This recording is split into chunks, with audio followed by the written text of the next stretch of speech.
नमस्कार. रातवामध्ये आपलं पुन्हा एकदा स्वागत. आजच्या आपल्या भयकथेचं नाव आहे नदी किनारा, एक सत्य अनुभव.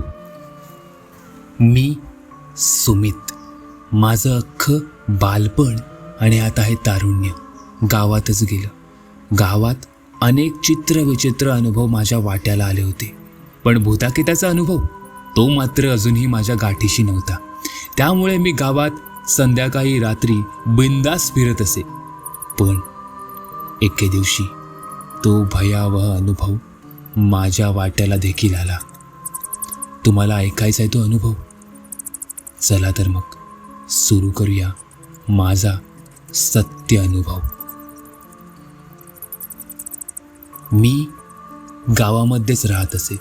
शहरामध्ये एका मोठ्या हॉटेलमध्ये मॅनेजरची पोस्ट मला मिळाली होती. माझं तसं नीट चाललं होतं. मी, माझे भाऊ आणि बाबा सोबत आई, असं छोटंसं कुटुंब होतं माझं. सगळं एकदम मस्त चाललेलं असायचं. हॉटेलमध्ये पोस्ट जरी मॅनेजरची असली तरी पगार मात्र बेताचाच होता. मात्र गावाच्या जवळ राहून शहरात जायला देखील मिळतं आणि छोटासा जॉब देखील आहे. याच कारणावास्तव मी त्या हॉटेलमध्ये कामाला होतो. माझं तसं बघायला गेलं तर मस्त चाललं होतं. सध्या दिवस एप्रिल मेचे होते. हा हंगाम म्हणजे हापूस आंब्याचा आणि कोकणात दुसरा म्हणजे रात्रीच्या मासेमारीचा. गावागावात वाडीवाडीत लोक ग्रुपने किंवा आपल्या नातेवाईकांसोबत विजेरीच्या प्रकाशात नदी किनारी मासेमारी करायला जात असत.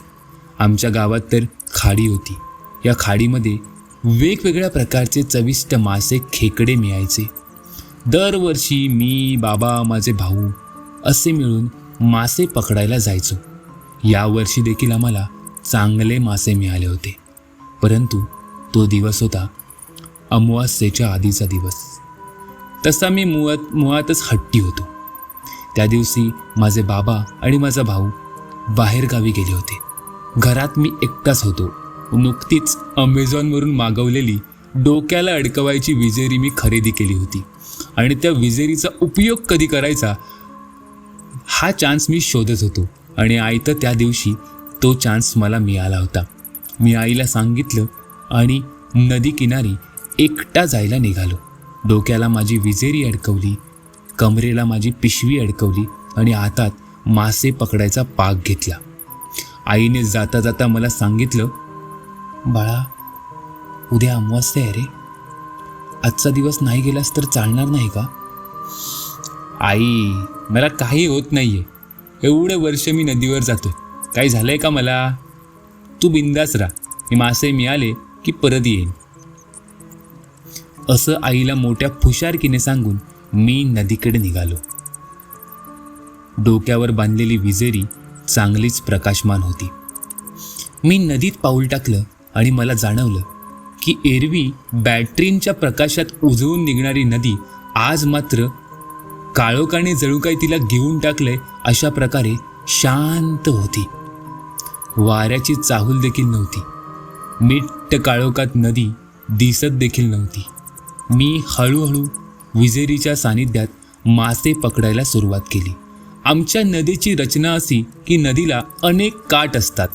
या काठावरून झालं की त्या काठी जायचं, त्या काठावरून झालं की दुसऱ्या काठी जायचं आणि नदीच्या काठालगत असणारे मासे विजेरीच्या साह्याने पकडायचे.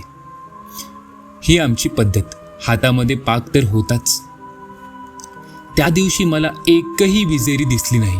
मी मनाच्या मनात खुश झालो, कारण आता जास्तीत जास्त मासे पकडायची संधी मलाच होती. कारण माझ्या समोर कोणीही अपोजिशन नव्हतं. मी मनात खुश झालो आणि मासे पकडू लागलो. हळूहळू नदीच्या किनारी मी वाटचाल करायला सुरुवात केली. सुरुवातीलाच मला 2 चांगले खेकडे मिळाले. ते मी पकडले आणि हळूहळू नदीच्या किनारी पुढे जाऊ लागलो. एक काठ संपला होता. एव्हाना मला चांगले मासे मिळाले होते.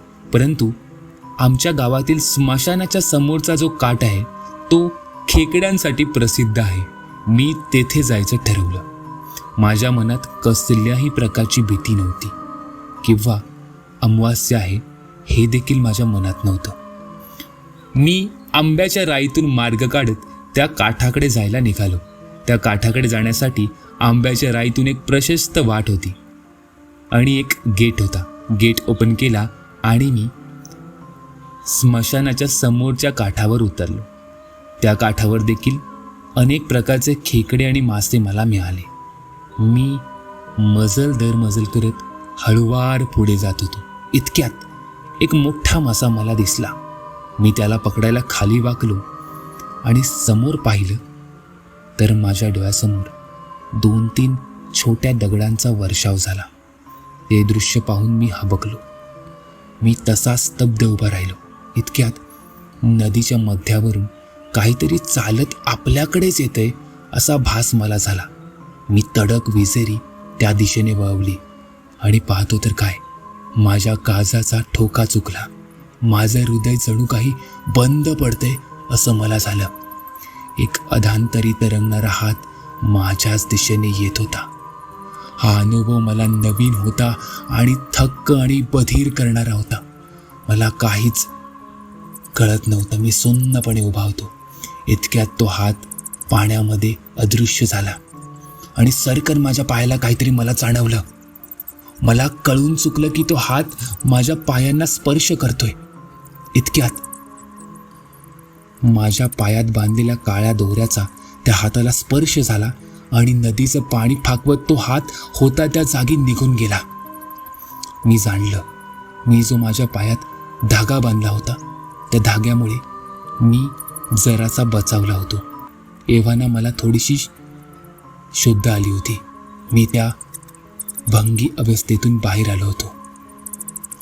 मी माझे पाय नदीच्या पाण्यातून बाहेर काढले आणि किनाऱ्यावर पोहोचलो। किनाऱ्यावर पोहोचून मी पाहतो तर काय, समोर मेट्ट काळोख होता। मी तडक घरी जायचं ठरवलं आणि मी आमच्या काठाकडे जायला निघालो। इतक्यात एक मंजूळ आवाज माझ्या कानी आला। सर्वप्रथम पैंजणाची छुमछुम माझं लक्ष वेधून घेत होती आणि त्यानंतर, अरे बाळा, चाललास का? अरे ये, या काठी देखील खूप मोठे मोठे मासे आहेत। छानशी मासेमारी होईल तुझी। अरे ये, माझ्याकडे बघ, मी इतकी सुंदर आहे की तू माझ्या इतकी सुंदर स्त्री कधीच बघितली नसशील।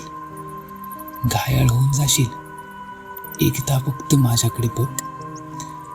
त्या स्त्रीचे हे उद्गार ऐकताच मला माझ्या बाबांचे शब्द आठवले। त्यांनी मला एकदा सांगितलं होतं, नदी किनारी जर असा काही अनुभव आला तर कधीच त्या व्यक्तीकडे किंवा त्या आवाजाकडे वळून बघायचं नाही। मी माझ्या बाबांचे शब्द आठवत त्या आंब्याच्या राईकडे वळलो आणि तडक धावत जाऊ लागलो। इतकाच त्या स्त्रीची वाढलेली पावलं मला जाणवली। ती धावत आंब्यावर उड्या मारत सगळी आंब्याची झाडं कदाकदा हलवत होती। ते दृश्य देखील माझं काळीच पेहवटून टाकत होतं। मी घाईघाईने पळत आमच्या घराजवळच्या नदीचा काठ गाठण्याचा प्रयत्न करत होतो आणि इतक्यात माझ्या डोक्यावर बांधलेल्या बॅटरीचा प्रकाश मंदावला आणि क्षणार्धात मी भोवळ येऊन खाली पडलो। काही वेळाने एका स्त्रीच्या कर्कश रडण्याने मला जाग आली। माझी पुन्हा मगासारखीच अवस्था झाली। आगीतून फोपाट्यात अडकल्यासारखं मला झालं। मात्र यावेळी मी मनाशी थोडी हिंमत गोळा केली व बॅटरी हातावर आपटून चालू होते का बघू लागलो। ती बॅटरी थोडीशी चालू झाली होती। मी निश्चयाने उठलो आणि पुन्हा एकदा आमच्या किनाऱ्याकडे जाऊ लागलो। यावेळी मी सुसाट धावत होतो। मला कशाचीही तमा नव्हती। मी धावत धावत आमच्या नदीचा काठ गाठला आणि सुटकेचा निश्वास टाकला। मला आता थोडं हायसं वाटत होतं, कारण समोर माझ्या ओळखीचा परिसर होता। मी कसंबसं मनात धारिष्ट घेऊन नदीचा किनारा ओलांडला आणि माझ्या घरातील वाटेला लागलो। घरी पोहोचताच माझी झालेली विदीर्ण अवस्था बघून आईने माझ्या मनातल्या गोष्टी हेरल्या. तिने मला तडक घरात घेतलं, दरवाजा बंद केला व बाबा यायची वाट बघू लागली. तिने बाबांना फोन केला व माझी झालेली अवस्था सांगितली. बाबा देखील तडक आले. त्यांनी मला शांत राहायला सांगितलं. बाबा म्हणाले, बाळा, तू आता बिंदास राहा. आता तुला कसलीही भीती नाही आहे. तुला जो काही वाईट अनुभव आला आहे याबद्दल आपण उद्या बोलू, पण तुर्तास मात्र तू काहीतरी खा आणि झोपी जा. मी बाबांचं म्हणणं ऐकलं, काहीतरी खाल्लं, पण झोप ती मात्र मला येत नव्हती. मला सतत असं वाटत होतं की कोणीतरी मला खुणावतंय, कोणीतरी मला बोलावतंय आणि माझी पावलं देखील नदीच्या किनारी जायला वळत होती. पण कुठल्या तरी एका शक्तीने मला रोखून ठेवलं होतं. माझे बाबा पूर्ण रात्रभर जागे होते. दुसऱ्या दिवशी सकाळ उजाडली. बाबांनी एक उतारा तयार केला व संध्याकाळी होताच तो उतारा नदी किनारी नेऊन सोडला.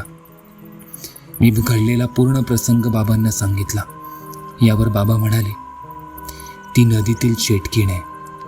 अमावास्येच्या वेळी तिच्या जर तावडीत कोण सापडला तर ती त्याला नदीच्या खोलाशी घेऊन जाते आणि मग त्याचं काम तमाम. तुझ्या पायात असलेल्या धाग्यामुळे तू नशिबाने वाचलास. मी सुटकेचा निश्वास टाकला होता, परंतु रात्री मासेमारी करायची इच्छा मात्र माझ्या मनातून आता निघून गेली होती. धन्यवाद मित्रांनो. जर तुम्हाला ही कथा आवडली असेल तर चॅनलला प्रतिसाद द्या. धन्यवाद. लाईक, शेअर आणि सबस्क्राईब करायला अजिबात विसरू नका.